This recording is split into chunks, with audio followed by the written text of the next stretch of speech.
vriendelijke voorzitter staat. In the eyes of many, Pakistan is perceived as male as a place can be.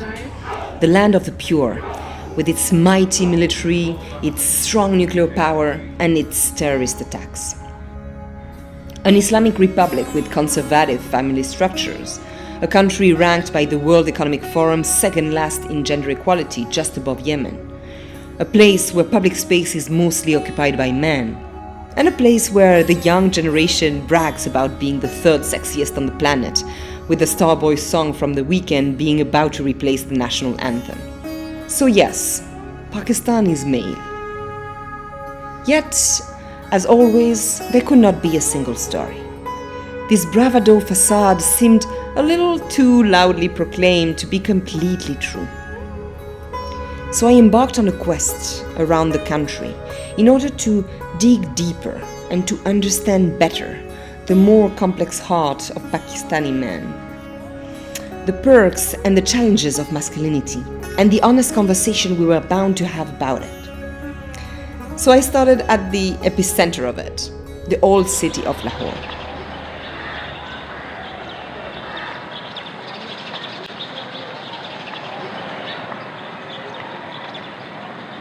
मर्द आपको पता है मर्द का नाम ही मजबूती है तो ये चीज़ मर्द के लिए तो बनी है क्यों ज़रूरी है हाँ जी उसकी वजह ये है कि वो मेंटली फिजिकली जो है वो और सेक्सुअली जो है स्ट्रॉन्ग होंगे इस गेम से There are different masculinities. Bengali masculinity is different.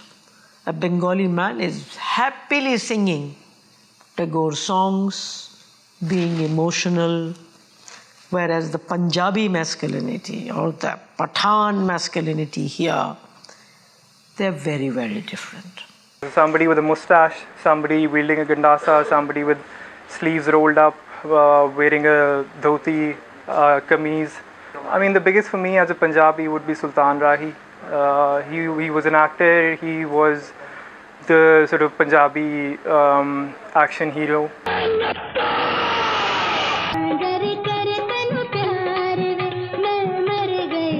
As a protector of his family's honor, so if he feels a slight on the female members of his family, he is expected to play the role of aggressor or play the role of defender or play some role which could even get violent. If you look at most of our ads and most of our movies and just go through any of our recent movies, you'd see that all of the roles that men are playing just reinforce how men currently are. So all these ads talking about insurance, they focus on, oh, the man, and the man needs to guarantee his, because, he's the person in the family who's securing it.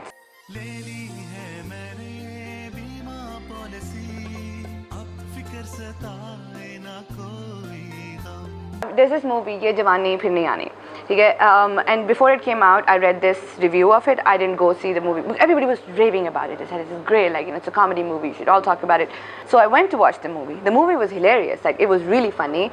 But what I saw in that movie was these three guys who are sick of their overbearing women and they want to go out and they go have a party in, Malaysia or someplace and, and that's a great vacation and they run into this sexually liberated woman, who's wearing all these clothes that their wives don't wear. And they're terrified of their horrible wives. And in the end, the wives find out and they get angry at them, but then they forgive them because they're wives. They curate this image of a man as somebody who just smiles in the face of danger or has a beard and is just not vulnerable ever. The Pakistani man has a strong facade of bravery, of being the protector, the hero, and this is a role which both religion and culture has sort of put him in. The females of the household will be expected to serve them food. They will be expected to go to the kitchen, heat the food for them. They're told all their lives, you're better than the women, you're more special, you deserve everything, even the things you don't deserve, you have to, whatever you ask for, you're going to have, you have the right to ask for whatever you want. So I feel that when it translates into adulthood, what they do is that for example, if they're not successful at their career or their job or getting a girl that they want or, you know, marriage or multiple things, I feel like men take rejection really, really hard. Because patriarchy gives them a lot of power and privileges and resources and decision making. So if I was a man, this will not be my priority. Like as a upper class woman, I'm not as passionate about class issues because there I'm the exploiter. I'm very passionate on gender issues because I am the, you know, gender which is not happy. So I understand men. You know, they are only 50% of the world. 99% of the Supreme Court judges all over the world are men. 99% of High Court judges are men. Vice Chancellors, Nobel Prize winners, corporate leaders, 84% are men all over the world. Only 50%. If you were to go through a VIP screening at an airport and you're somebody famous, and suddenly the people at the airport asked you, "I'm sorry, sir, can you please step aside? We need to check you." And you would say, "Are you kidding me? You do know who I am?" The image of masculinity is that the man is running the house. He is the primary bread earner. He is the one who takes the decisions. He is the protector. So wherever in either of these things he feels that no, this is being taken away from me, is when the insecurity sort of kicks in. The issue is really that men are shackled by certain societal expectations. Young brothers and cousins who would like to do music, they have to become engineers, they like to write poetry, they have to become doctors.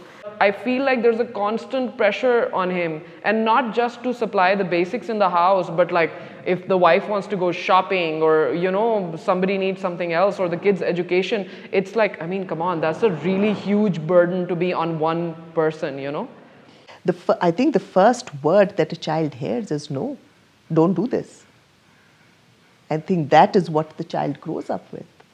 If it's a boy, you can't cry, you're not to cry, you're not to do this, you can't feel. So the first thing is that they are made to, you know, disconnect with their feelings. Men do not open up because masculinity, as it's come to define now, is all about bravado, is all about feeling no pain.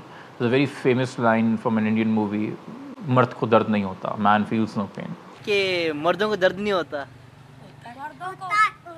होता है Biologically and technically it's not possible, but according to the perceptions they think that men can't feel pain. So I think that is why more men are dying due to terrorism, more men are dying due to wars. I mean, men are not violent, they are made violent. If as a child you are not supposed to share your thing, then how will you understand the pain of others when you grow up?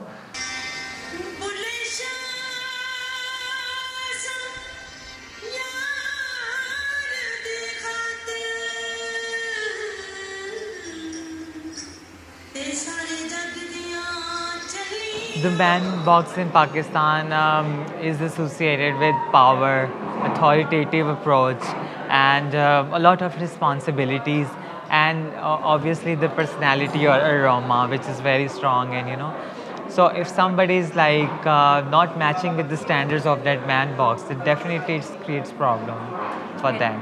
When we try to go out of that box, being a transgender person, it means that we are losing that respect.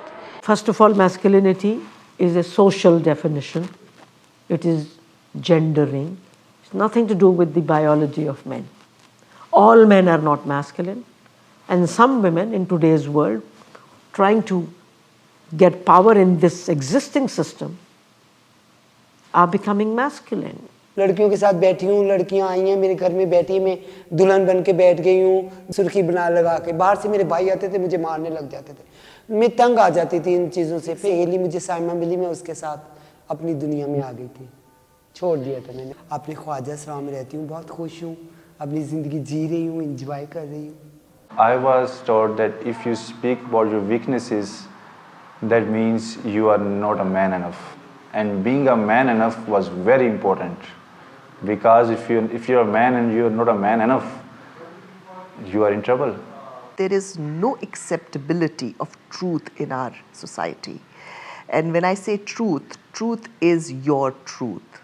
If it doesn't go with the mindset of the society, you are condemned, you are totally taken out, you are an outcast.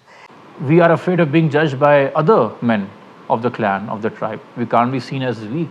I think the most difficult part for men, according to me, you can't cry.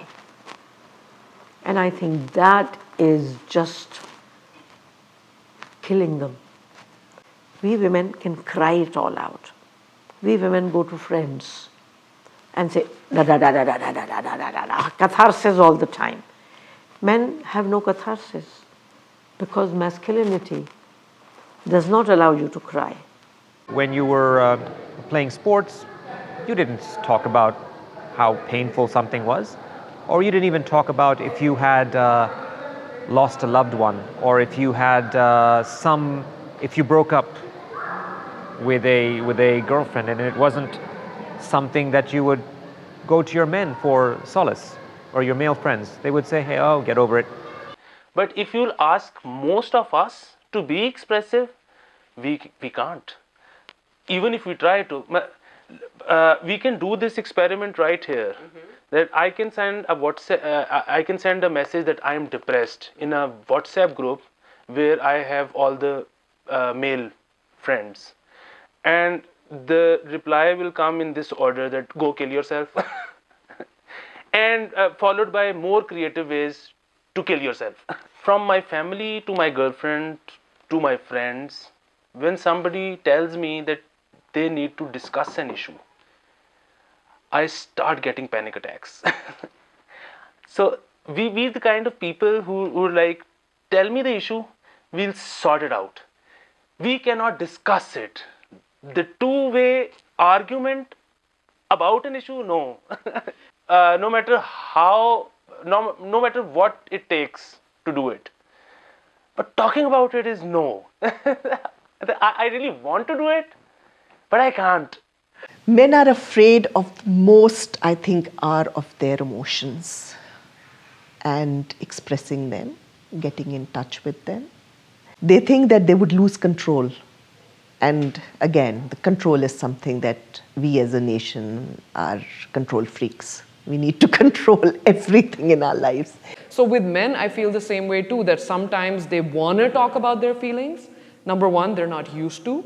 Number two, even if they want to, if you haven't been doing it all your life, it's hard to be emotionally expressive. So, it can become a psychological problem. It can lead to aggression. It can lead to depression. So many things. I mean, it's like being trapped all the time. I've grown up in a household where I've always been taught to express myself, my emotions, whatever I'm feeling, just get it out and just be in touch with it. And that is one of the biggest reasons why I am who I am today. And I'm not afraid to embrace emotion or talk about it or just about anything.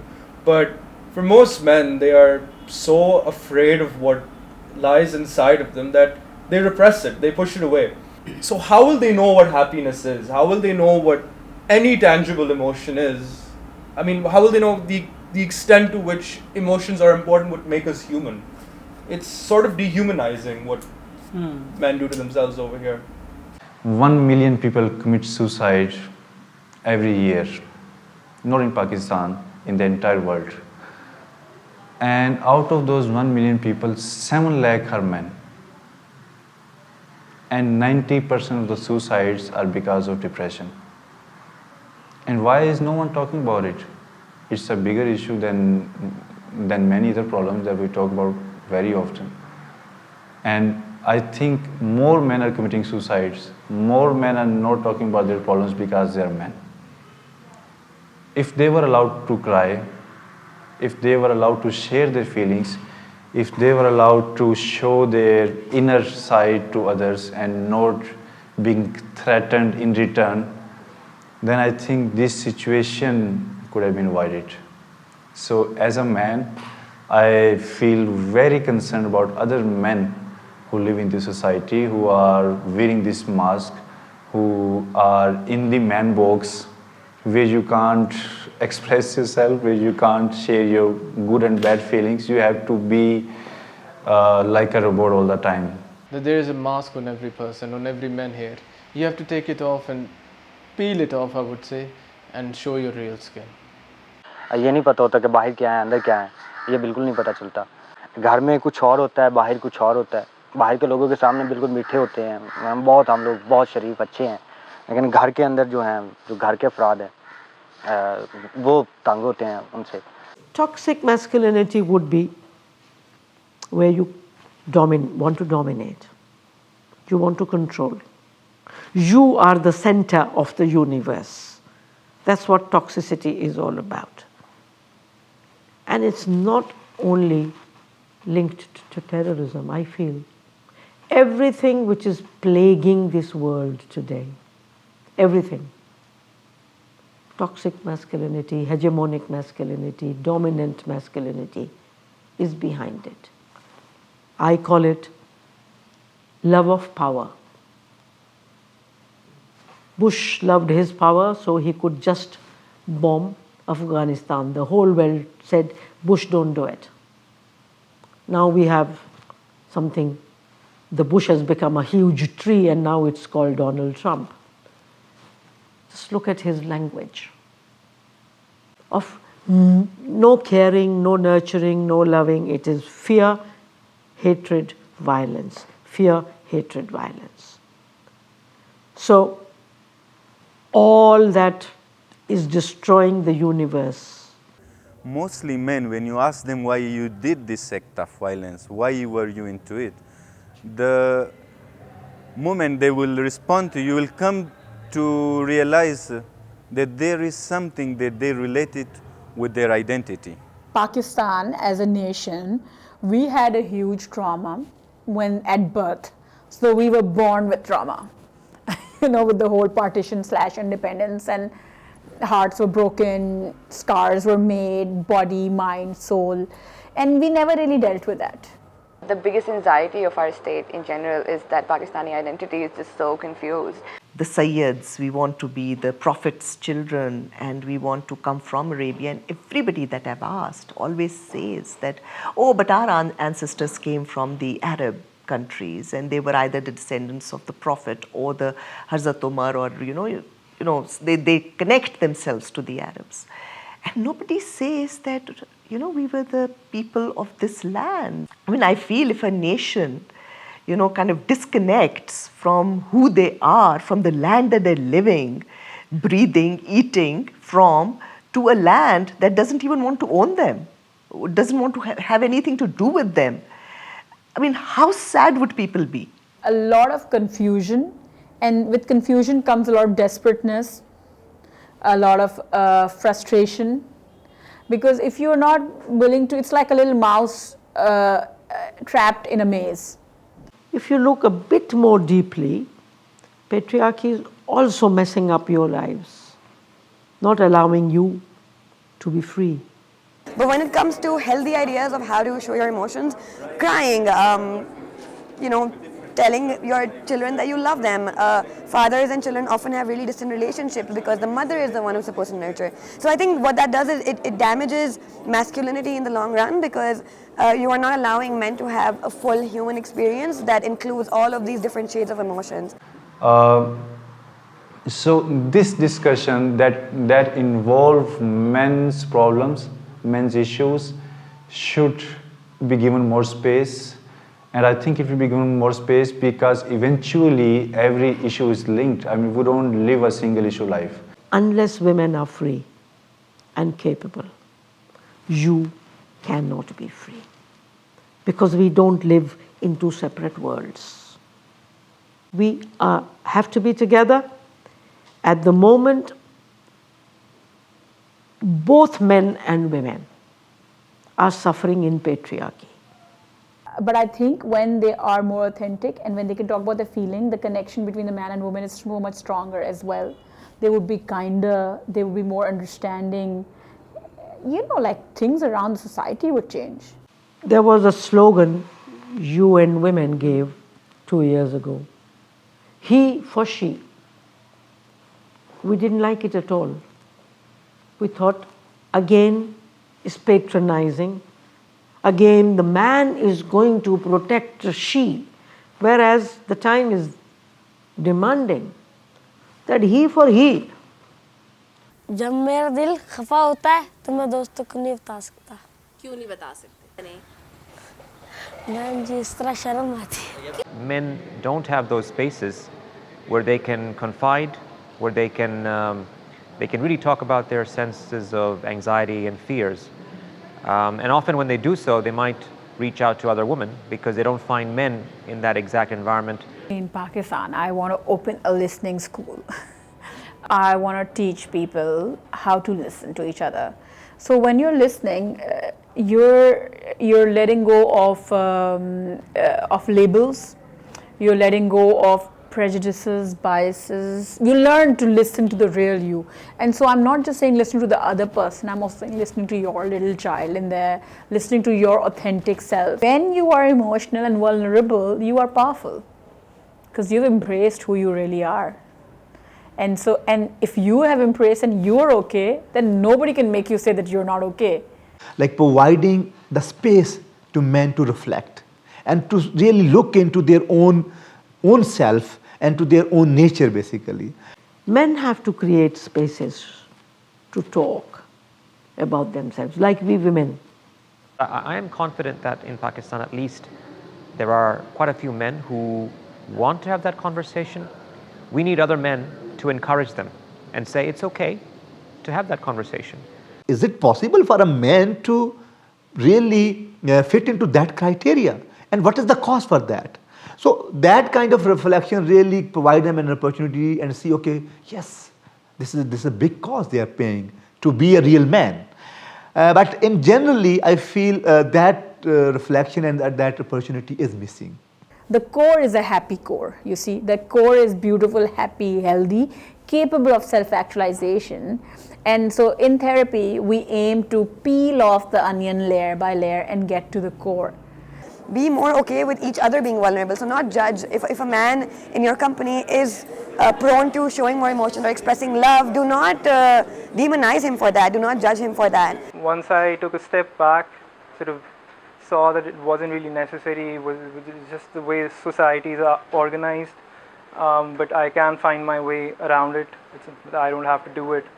I don't know, I feel like a much more liberated person. I feel a lot less stress and tension in my life because of that.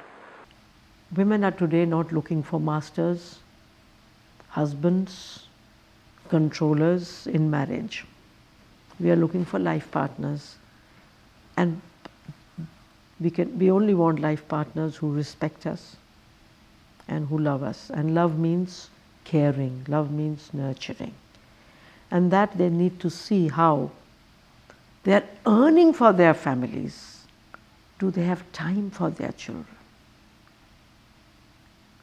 And if you don't have time for your children and your families, then you're just a machine to earn money, and that's a pathetic life. I think what's going to be very important is to begin to see more male role models who actually share work both outside the house but also in the house. Taking care, being good parents. Men have as much of a responsibility in childcare as women do, or elderly care, but that doesn't happen. But as they begin to take more of that role, I think they begin to also feel that this is something they would like to be a part of. And I think many men who have discovered that, I think, have realized that makes them a better person. A family is the most important unit of the society. And in the society, father has a very important role to play. So do mothers. But and as an important unit of the society, the father-daughter relation is one of the most beautiful outcomes of this unit. Independent and strong. That is how I see my daughters, and that is how I wish that they were, and that is how they have turned out to be. I've never felt the need or I've never missed a son.